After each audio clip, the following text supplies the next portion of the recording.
अस्सलाम वालेकुम। मेरा नाम मुक़ासिम सिद्दीकी है और आज इस introduction to C C plus plus language के कोर्स में जो टॉपिक हम देखेंगे वो है एरे। आज के इस एरे लेक्चर के जो कोर्स कंटेंट है उसके अंदर हम देखेंगे एरे की बेसिक, एरे एलिमेंट्स क्या होते हैं और सबस्क्रिप्ट्स क्या होते हैं, और उसके बाद फिर हम देखेंगे सिक्वेंशियल सर्चिंग एंड एरे। सबसे पहले बात करते हैं एरे की। एरे है क्या? एरे एक तरह का वेरिएबल है जिसको हम इनिशियलाइज करते हैं, जैसे हम बाकी वेरिएबल्स को ए बी सी या कोई नाम इनिशियलाइज करते हैं। इसकी भी सेम उसी तरह की डेटा टाइप्स होती हैं, जैसे इंटीजर, फ्लोट वगैरह हम बाकी वेरिएबल्स को प्रोवाइड कर रहे होते हैं। मेन डिफरेंस जो है हमारे एरे का वो ये है कि हम एरे को अ, एक नाम के अंडर बहुत सारे वैल्यूज, बहुत सारा डेटा स्टोर कर सकते हैं। बाकी जो दूसरे वेरिएबल्स होते थे हमारे पास, जैसे ए बी सी हमने कोई इनिशियलाइज कर दिया, जैसे हमने एक प्रोग्राम देखा था लास्ट मतलब प्रीवियस लेक्चर्स के अंदर, जिसके अंदर हमने एरिया वगैरह को वैल्यूज असाइन की थी। तो उनके जो हम डेटा वैल्यूज असाइन कर रहे होते थे वो सिर्फ एक ही वैल्यू असाइन होती थी। जब एरिया, जब प्रोग्राम को रन किया गया तो एरिया की कोई एक ही वैल्यू दी जाएगी, लेंथ, ब्रेथ वगैरह इनकी एक एक वैल्यू ही प्रोवाइड की जाती थी। लेकिन एरे के अंदर हम एक ही वेरिएबल या एक ही नाम के अंदर, एक ही टाइप ऑफ वेरिएबल के अंदर बहुत सारे डेटा को, बहुत सारे नंबर्स को एक साथ स्टोर कर सकते हैं। अ, बहुत सारे फ़ायदे हैं इसके, और एक साथ मतलब एक जगह पे स्टोर करने के लिए एरे जो है हमें अलाउ करता है कि हम ग्रुप ऑफ आइटम को, लेकिन ऐसे ग्रुप ऑफ आइटम को जिनका डेटा टाइप सेम हो, उनको मेमोरी में एक जगह पर सेव कर सकें, स्टोर कर सकें। डेटा टाइप सेम होने से मुराद ये है कि अगर लेट से मैंने कोई 5 नंबर लिए, अब उन पांचों के जो डेटा टाइप है, इंटीजर, फ्लोट या इस तरह का कोई भी डेटा टाइप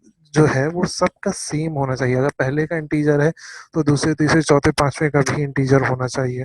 पहले का फ्लोट है तो बाकी चार, बाकी जो वैल्यूज है चार, उनकी भी, उन सब का फ्लोट होना चाहिए। पहला डबल है तो बाकी का भी डबल होना चाहिए। तो अगर सेम डेटा टाइप है तो हम उनको एरे के अंदर सेव कर सकते हैं। प्रोसेसिंग जो होती है हमारे एरे की, जब भी हम बहुत ज़्यादा कोई न बड़े डेटा को, बहुत ज़्यादा लार्ज नंबर ऑफ डेटा को प्रोसेस कर रहे होते हैं तो वो इजी होती है बनस्बत उनके जो सेपरेट वेरिएबल्स के अंदर सेव कर रहे होते हैं। अगर सेपरेट वेरिएबल्स के ऊपर बात कर रहे होते हैं, वैसे तो वो बहुत सारी सिचुएशन के अंदर हमारे लिए अच्छे होते हैं, लेकिन उनकी लिमिटेशंस होती है। फॉर एग्जांपल, जब हम सिंगल वेरिएबल्स की बात करते हैं विदाउट एरे, तो हर वेरिएबल सिर्फ एक ही वैल्यू एट अ टाइम अपने अंदर स्टोर कर सकता है। अब फॉर एग्जांपल मैंने 99 डेटा को, 99 डिफरेंट टाइप ऑफ डेटास को सेव करना है, तो मुझे 99 डिफरेंट वेरिएबल्स चाहिए होंगे स्टोर करने के लिए। अब मैं उन 99 डिफरेंट वेरिएबल्स को पहले इनिशियलाइज करूं कि E1 B1 C1 D1 इस तरह करके 26 तक लेके गया जितने लेटर्स हैं, फिर A A B B इस तरह, या कोई भी दूसरे फॉर्मेट के अंदर हम उनको तकरीबन 99 मुझे वेरिएबल्स चाहिए होंगे इनिशियलाइज में। फिर उनकी वैल्यूज देना एक लंबा प्रोसेस हो जाएगा, लाइन ऑफ कोड ज़्यादा हो जाएंगे हमारे पास, लिखने में टाइम ज़्यादा होगा। फिर अगर कहीं डिकोड करना पड़ा तो फिर उन सब की डिकोडिंग में मसला हो सकता है हमें। तो ऐसी सूरत में हम क्या करते हैं, एक ही एरे लेते हैं और उसके अंदर सारी वैल्यूज़ को एक साथ सेव कर देते हैं। इससे फ़ायदा क्या होता है कि अगर लेट से 99 वेरिएबल अलग अलग लिखे हुए हैं और मुझे उनकी कोई डेटा टाइप या साइज या कोई भी चीज़ चेंज करनी है, तो मुझे सबकी वैल्यूज़ को चेंज करना पड़ेगा। लेकिन एरे में क्या है, मुझे सिर्फ एक लाइन को चेंज करना पड़ेगा और बाकी सबकी ऑटोमेटिक डेटा टाइप या साइज जो है ऑटोमेटिक चेंज हो जाएगा। जैसे एग्जाम्पल के तौर पे यहाँ नीचे लिखा हुआ है साइज 10 है, इंटीजर यूनिट साइज। अब अगर मुझे चेंज करना है इन 10 वैल्यू का, तो मुझे सिर्फ इस इंटीजर को चेंज करना होगा, बाकी वैल्यू सेम रहेगी। एरे को इनिशियलाइज करने के लिए हम क्या लिखते हैं, सबसे पहले लिखा जाता है एरे की टाइप। सबसे पहली चीज जो आती है वो होती है टाइप ऑफ एरे। तो इंटीजर है, इसके अंदर सारी वो आ सकती हैं, इंटीजर आ सकती है हमारे पास, फ्लोट हो सकती है हमारे पास, डबल हो सकती है हमारे पास, तो जितनी भी है वो सारी आ सकती हैं। फिर इसके बाद आता है इसका नेम। नेम कुछ भी हो सकता है, ABCD भी हो सकता है, अपना नाम भी दे सकते हैं। जैसे लास्ट उसके अंदर हम लिख रहे थे एरिया वगैरह, या किसी का जैसे टेम्परेचर वगैरह है, तो पूरा सिंपल टी भी लिख सकते हैं, पूरा नेम भी लिख सकते हैं, उसके ऊपर है। उसके बाद एक ब्रैकेट बना के लिखा जाता है साइज। ये ब्रैकेट खाली भी छोड़ा जाता है। अगर खाली छोड़ा है और इसका मतलब ये है कि इन्फिनिटी तक जा रहा है, और अगर खाली नहीं छोड़ा, कोई भी नंबर यहाँ पे लिखा हुआ है, तो ये नंबर बताता है कि इतने नंबर ऑफ एलिमेंट्स हम सेव कर सकते हैं, इतने नंबर ऑफ वैल्यूज को हम सेव कर सकते हैं। फिर उन सारी वैल्यूज के अंदर वैल्यूज किस तरह से ऐड की जाएंगी, वो अभी हम आगे वाले स्लाइड्स के अंदर जाकर चेक करेंगे। तो अगर इस एग्जाम्पल को देखें, तो डिक्लेयर करने के लिए इंटीजर जो है टाइप हो गई हमारे एरे की, यूनिट जो है नेम है, और साइज जो कि हमने ऊपर इनिशियलाइज करा है 10, वो हमारे पास साइज है कि हम यहाँ पर 10 वैल्यूज को असाइन कर सकते हैं। जब हम बात करते हैं एरे एलिमेंट्स की, एरे असाइनमेंट्स की, या एरे सब्सक्रिप्ट्स की, तो हमारे पास क्या आता है, ओके। जब हम एरे को स्टोर करते हैं किसी भी लोकेशन पे, तो उन लोकेशंस को हम बोलते हैं एलिमेंट। डिफरेंट, अगर हमने लेट से 5 वैल्यू ली, तो वो 5 डिफरेंट जगहों पर जाके मेमोरी में सेव हो रहे होंगे। उन डिफरेंट जगहों को हम बोल रहे होते हैं एलिमेंट। लेकिन जब भी एरे के अंदर इन एलिमेंट्स को सेव किया जाता है, तो यूजुअली कंजिक्यूटिव मेमोरी लोकेशंस को यूज के अंदर वैल्यूज जाकर सेव हो रही होती हैं। इन एलिमेंट्स को जो जो एलिमेंट जाके सेव हो रहे हैं, इनको एक यूनिक नंबर असाइन होता है। जैसे लेट्स से मैंने लिखा दिया कि भाई ए की जो वैल्यू है, ए का जो साइज है वो है 5। सही है। तो ये 5 का इसका मतलब ये है कि ये होगा आपके पास सबसे पहले A0, फिर 1 2 3 4 5। तो ये जो अंदर नंबर लिखा जा रहा है, ये कहलाता है सबस्क्रिप्ट। हर जगह का एक अलग से नंबर गिवन होता है, और ये ऑटो चल रहा होता है, जैसे फॉर एग्जांपल हमने कांस्टेंट साइज 5 लिया, नंबर को 5 कर दिया, तो एलिमेंट 0 इसमें आएगा, 1 2 3 4। जो भी चीज होती है, जो भी साइज होता है, उससे एक कम नंबर चलता है, क्योंकि हम स्टार्ट कर रहे होते हैं कहाँ से, 0 से। इस लैंग्वेज के अंदर जो भी पहला एलिमेंट हम असाइन करते हैं, उसका सबस्क्रिप्ट हमेशा 0 दिया जाता है, सेकंड का 1 दिया जाता है, और फिर एंड सो फोर्थ। ये कहेंगे उसके बाद आगे जहां तक जा रहा है इन्फिनिटी तक, वहां तक जा रहा होता है, इन्फिनिटी -1 तक जाएगी वो चीज। सपोज हमने 5 लिया, तो ये 5 - 1 5 - 1 4 तक जा रहा होगा। सबस्क्रिप्ट यूज किया जाता है ताकि हम बता कर सकें कि हमारी जो टोटल मेमोरी है, उसमें हमारा असाइन किया हुआ डेटा या एलिमेंट किस एरे की किस जगह पर जाकर सेव हो रहा है। हम इन सारे नंबर्स को अलग अलग भी वैल्यू असाइन कर सकते हैं, और एक साथ वैल्यू भी हम इसके अंदर गिवन कर सकते हैं। फॉर एग्जांपल हमने कह दिया सेट नंबर 0 1 2 3 4। अब ये ऑटोमेटिक जाकर उन प्लेसेस में एलिमेंट 0, एलिमेंट 1 2 3 4 के अंदर जाकर सेव हो जाएंगी। बिल्कुल वही पीछे जो था, उसी के अंदर हमने 0 1 2 3 4 करके 5 वैल्यू सेव कर दी।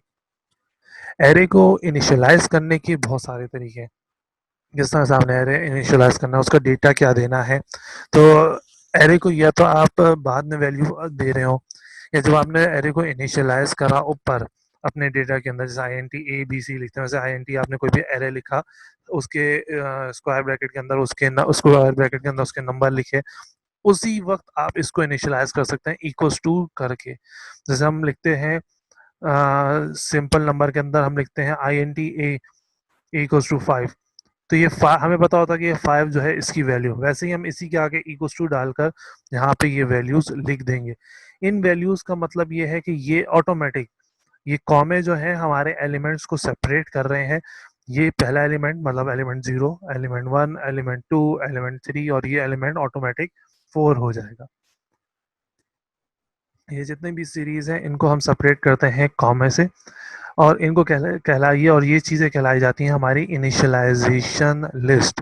ये चीज़ कहलाती है हमारी क्या, इनिशियलाइजेशन लिस्ट। ये वैल्यू जाकर एज इट इज सेम इन्हीं इन्हीं ऑर्डर के अंदर जाकर हमारे एरे में सेव हो रही होती है, जिन ऑर्डर में हमने यहाँ पर इसको लिखा हुआ होता है। अब हमारे पास कोई भी चीज़ हो सकती है। हमारे पास जो 10 है वो सबस्क्रिप्ट 0 में जाके सेव होगा, 20 स्क्रिप्ट 1 में, एंड सो फोर्थ। हमारे पास ये 50 जो है जाकर 4 में सेव हो रहा होगा। दूसरी एग्जाम्पल के अंदर लेट्स से हमने डेज को करना है, तो हमने इसका साइज जो है 7 कर दिया। अब स्ट्रिंग हमने इंटीजर की जगह अब क्या दिया है, स्ट्रिंग। इंटीजर नंबर था, इस वजह से इंटीजर, और क्योंकि हमें स्ट्रिंग चाहिए, हमें करेक्टर्स चाहिए, तो इसलिए हमने स्ट्रिंग ले लिया। डबल कॉमा लगाएंगे क्योंकि हमें डबल कॉमा ही यहाँ पर शो करना है। डबल कॉमा मतलब ये 0 1 2 3 4 5 6 7 तक आ गया। अब यहाँ पे नंबर 0 पे डे 0 जो है हमारा संडे है, डे 1 हमारा मंडे है, एंड सो फॉर डे 7 जो है हमारा क्या हो जाएगा, सैटरडे हो जाएगा। बहुत सारे एरे जो है, बहुत सारे प्रोग्राम जो है वो हमारे एरे के बाउंड्स को चेक कर रहे होते हैं। एरे के बाउंड से मुराद ये है कि एरे की लिमिट्स को चेक कर रहे होते हैं कि हमारा एरे कितना बड़ा है, कि हम उससे बाहर तो नहीं जा रहे, इस तरह से। या इस तरह से कहेंगे बहुत सारे प्रोग्राम जो हैं, एरे बाउंड की चेकिंग से मुराद ये है कि दे वो हमें अलाउ नहीं करते कि हम कोई भी इनवैलिड सब्सक्रिप्ट लिखें।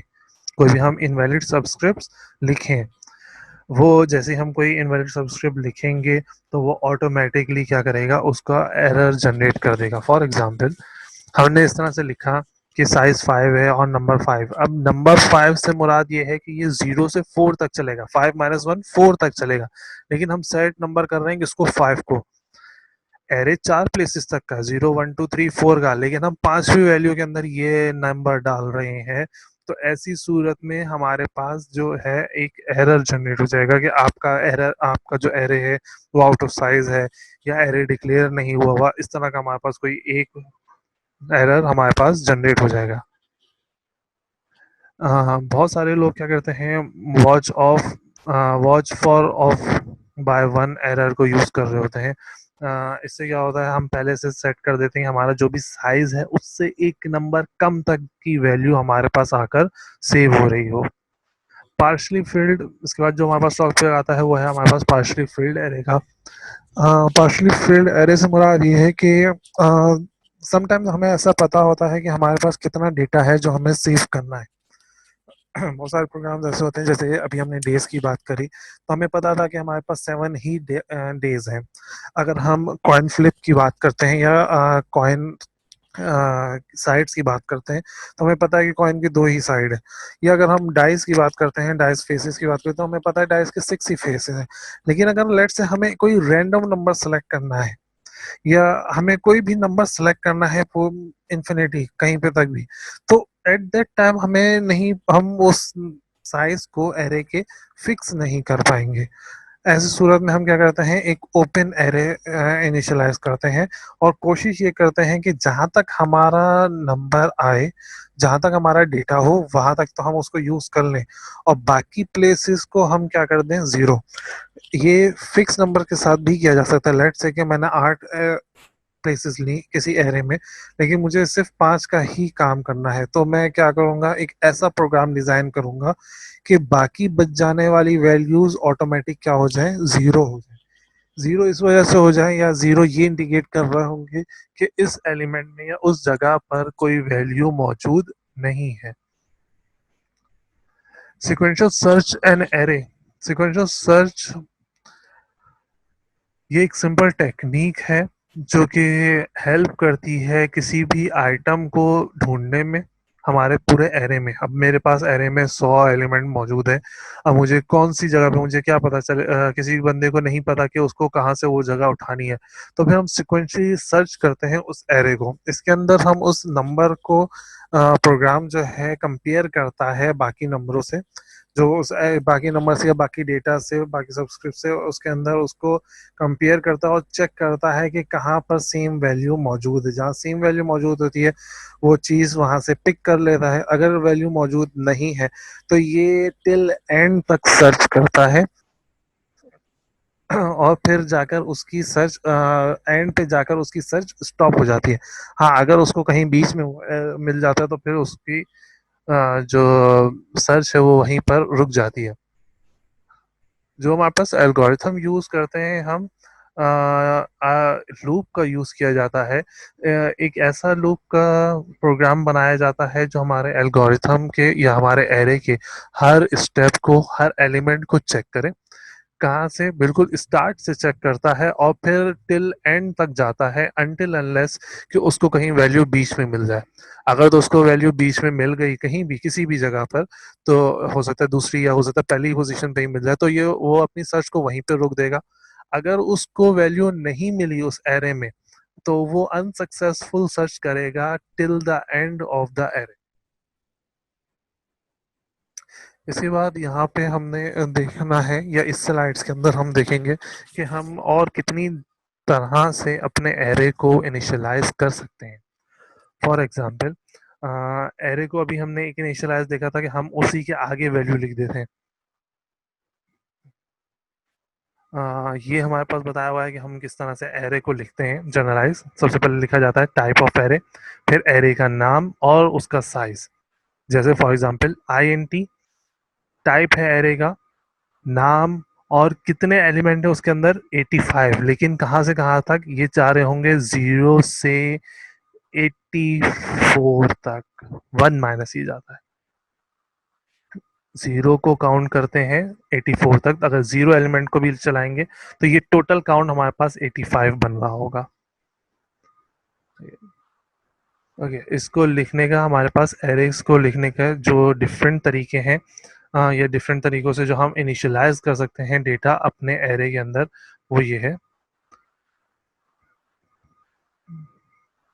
एक तरीका हम पहले ही देख चुके हैं कि हम इक्वल्स टू डालकर उसकी वैल्यू लिख दें। जैसे ये हमारे पास आ गया, सबसे पहले हमने उसकी टाइप लिखी, नाम लिखा और बता दिया कि क्या साइज है। 5 डेटा आ सकता है। इक्वल्स टू करके एक करली ब्रैकेट बनाया जाता है और फिर हमने 5 डेटा लिख दिया। एक डेटा, कॉमा, कॉमा बताता है कि यहाँ पे पहला डेटा खत्म हो गया। दूसरा डेटा, कॉमा, खत्म। तीसरा डेटा, कॉमा, खत्म। चौथा डेटा, कॉमा, चौथी वैल्यू खत्म। और ये पांचवा डेटा, ये जाएगा आपके पास टेस्ट 0 पे, टेस्ट 1 पे, टेस्ट 2 पे, टेस्ट 3 पे, टेस्ट 4 पे। ज़रूरी नहीं कि हम ये साइज़ को इनिशियलाइज़ करें, हम इस साइज़ को बगैर इनिशियलाइज़ करे भी बता सकते हैं कि हमारा जो डेटा है वो 5 तक है। जैसे यहाँ पे बगैर लिख के हमने यहाँ पे क्या कर दिया, डेटा को इनिशियलाइज़ कर दिया। ये ब्रैकेट बता रहा होता है कि अब इसके बाद और कोई डेटा नहीं आएगा, लेकिन प्रेफर यही किया जाता है कि यहाँ पर डेटा टाइप, डेटा साइज जो है वो लिख लिया जाए। इससे डीबगिंग के अंदर भी हेल्प मिलती है। जो बंदा बाद में पढ़ेगा या जो कोड को वापस से रीड कर रहा होगा, कहीं और यूज कर रहा होगा, उसको हेल्प रहती है। उसको डेटा चेक नहीं करना पड़ेगा, काउंट नहीं करना पड़ेगा।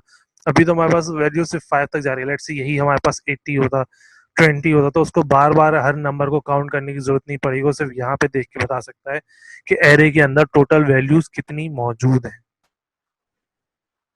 आज का जो ये एरे का लेक्चर हमने देखा है छोटा सा, ये हमारे पास लिया गया है पियर्सन हाइरेट से, starting out with programming logic and design 5th edition से। इस लिंक के ऊपर जाकर आप अपना डेटा सर्च कर सकते हैं इजीली।